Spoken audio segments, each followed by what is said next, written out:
That green material is the basis for all life under the ice, right there. That algae, okay, starts at the bottom, and that is the basis for the food chain. No ice, no algae. All that other life you see there, all these little specks, right? This is all life. These are the small things that the bigger things eat, that the bigger things eat, that the bigger things eat. These are the other ones. These are krill and shrimp. Okay, krill live on this. Okay, the phytoplankton live on the algae. The little baby animals from crabs to you name it, okay, are living on this.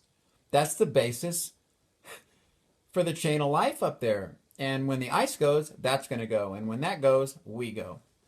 Because we just get too much of our protein from the oceans.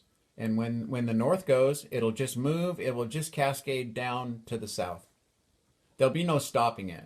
Once we have a couple of winters with no algae up there, that's it. And that's because, well, I mean, these type of microorganisms, bacteria, viruses, things like that, okay, they can live on almost on a chemical basis, all right, the food they consume, all right, like animals that live on sulfur down in some of the deeper trenches, right, a chemical process, right, it needs sunlight for this to grow, which means proper thickness of ice, okay, and the proper nutrients, proper salinity, proper pH, all of that for the water for this stuff to grow. It's a highly balanced system. Okay, doesn't take much to have it topple over.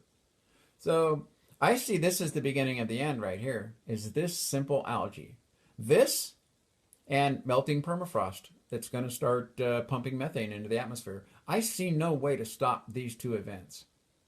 The ice is melting. This is going away. This green material here is going away. All these other little animals here, they'll go away with it, and thus the food chain goes away.